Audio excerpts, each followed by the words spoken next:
हमारे साथ 3 गुटों के लोग बातचीत करने के लिए मौजूद हैं। विधानसभा चुनाव हुए हैं, मतदान हो चुके हैं।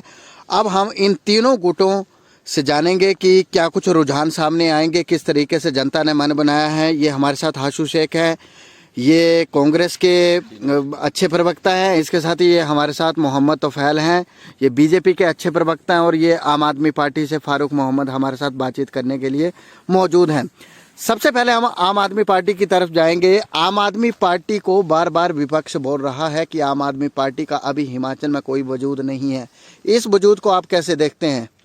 नहीं, देखिए, निश्चित तौर पे हमारे जो शहरी इलाका है वहाँ पर हमारा अच्छा परफॉर्मेंस रहा है और वहाँ हमारी अच्छी सीटें आने वाली हैं। जैसे चुरा और चंबा में हमारा इतना वजूद नहीं है, तो वहाँ पर हमने अपने कांग्रेस के दल को समर्थन किया है कि आपकी और बीजेपी की लड़ाई टक्कर में है, तो आप इनका मुकाबला कीजिए। अब हम बीजेपी के तोफैल मोहम्मद जी से जानेंगे कि क्या लगता है हिमाचल प्रदेश में सरकार रिपीट होगी? जिस तरीके से महंगाई की बात कर रहे हैं, ओपीएस की बात चली है, तो क्या लगता है हिमाचल प्रदेश में बीजेपी को रिपीट करना नामुमकिन सा नहीं लग रहा है आपको? देखो सर, ऐसा है, ये तो है नहीं कि ओपीएस जो है मतलब ऑल इंडिया पूरे भारत में लागू हो चुकी है। ये कुछ ही स्टेटों में है। और जिस तरीके से भारत के अंदर मोदी ने काम किया है, जैसे 370 हटाई है उसने, या राम मंदिर मस्जिद का जो मुद्दा था, वोट बैंक था, उसको ख़त्म किया है, या इसके बाद कोई और मुद्दे भी हैं, जैसे कई मुद्दे हैं, उनको भी ख़त्म किया है। तो मुझे तो ऐसा लगता है कि लोग शायद महंगाई को ना देखते हुए, मोदी के इन कामों को देखते हुए, इस बार जो है भारी बहुमत के साथ जो है बीजेपी दोबारा रिपीट होगी।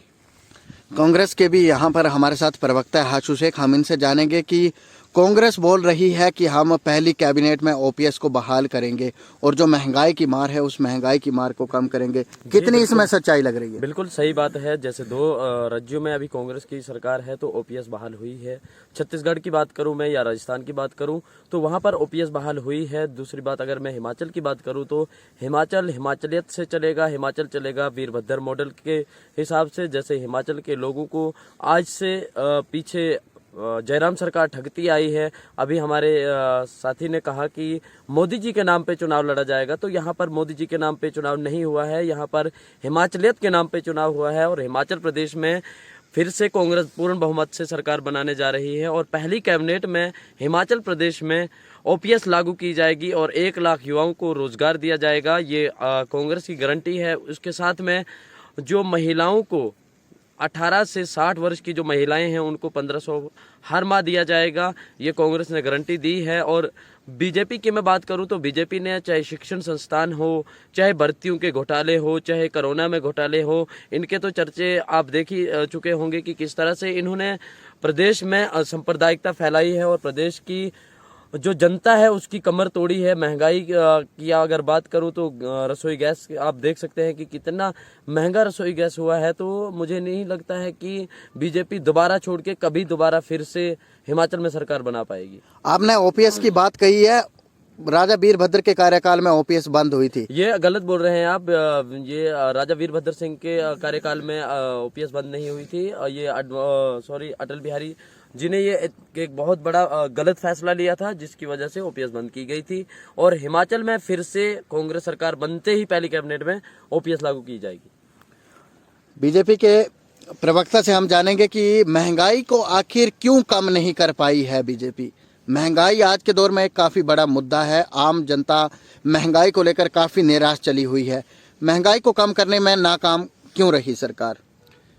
एक्चुअली महंगाई इसलिए कम नहीं हो रही है। ये महंगाई केवल भारत में नहीं, कई देशों में भी है। जैसे आपने श्रीलंका का हाल देखा है, वहाँ पे कितनी महंगाई थी, या पाकिस्तान को आप देख लो। तो इंडिया में कोई नई बात नहीं है महंगाई की, ये तो चलती रहेगी। बाकी रही ओपीएस की बात, या जो ओपीएस की बात है, जो ये हमारे भाई ने कहा कि कांग्रेस सरकार आते ही इसको लागू करेगी। अगर कांग्रेस सरकार ने लागू करनी होती तो कितने साल राज किया, वो पहले ही कर देते। लेकिन ये सब जुमलेबाजी है। 1500 रुपये ये कहाँ से देंगे इतने लोगों को? कहाँ से इतना बजट आएगा?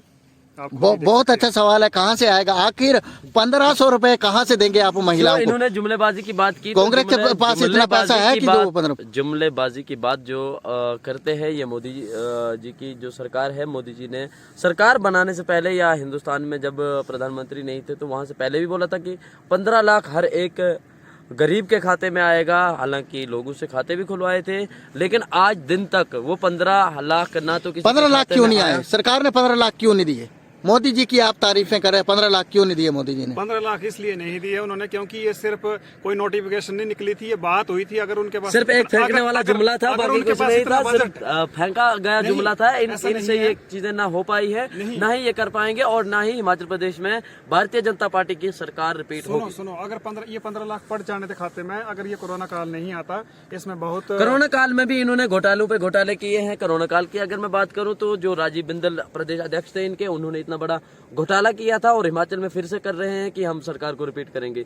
तो कैसे रिपीट हो पाएगी सरकार? देखो मेरी बात सुनो ना, ये जो कांग्रेस का जो ये सिस्टम चला हुआ है ओपीएस और क्या बोलते हैं इसका 1500 रुपए का, ओपीएस की अगर ये बात इनकी कर रहे हैं कि राष्ट्रीय हिमाचल में साख ओपीएस टिकी कैसे हुई है, बहाल की ये जाएगी, तो गिरने वाले अगर मैं हैं। अभी आपको छत्तीसगढ़ या राजस्थान की बात करूं तो आपको पता है, आप जानते हैं कि वहां पर ओपीएस बहाल हुई है, वहां पर हमारी सरकार है। अगर मोदी की सरकारें अलग अलग राज्यों में है तो वहां पर इन्होंने कहाँ ओपीएस बहाल की? अभी उन्होंने एक जुमला फेंका था कि हम ओपीएस बहाल करेंगे।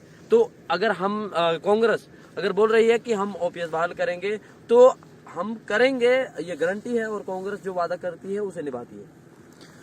आपने कांग्रेस के ऊपर बात कही है और बीजेपी के ऊपर जमकर हमला बोला है।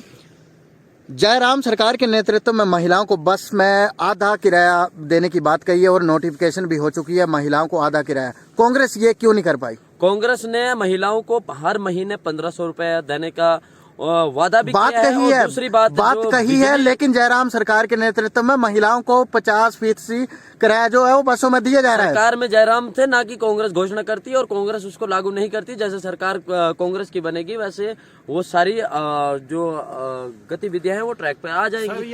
सर ये इनका लास्ट पॉइंट है। एक्चुअली कांग्रेस जो है तिनके को डूबते को तिनके का सहारा ही है। सिर्फ लास्ट ये 1500 के जो जुमलेबाजी चली हुई है, बस ये सब खत्म हो गया है। आप मुझे बताओ कि महिलाओं को जयराम सरकार ने ऐसा क्या दिया है कि जिससे आप या ये जो हमारे साथ में यहाँ बीजेपी के प्रवक्ता हैं ये उसको डंके की चोट पर कह सकते हैं कि हमने महिलाओं को आम आदमी पार्टी के पास जाना चाहेंगे। आम आदमी पार्टी बोले, जैसे अभी मेरे दोस्त हसू शेख ने अभी बात कही कि बीजेपी सरकार ने जुमलों के अलावा कुछ नहीं दिया है हिमाचल, और 2 करोड़ रोजगार देने का इन्होंने वादा किया था, वो कहाँ है 2 करोड़ रोजगार?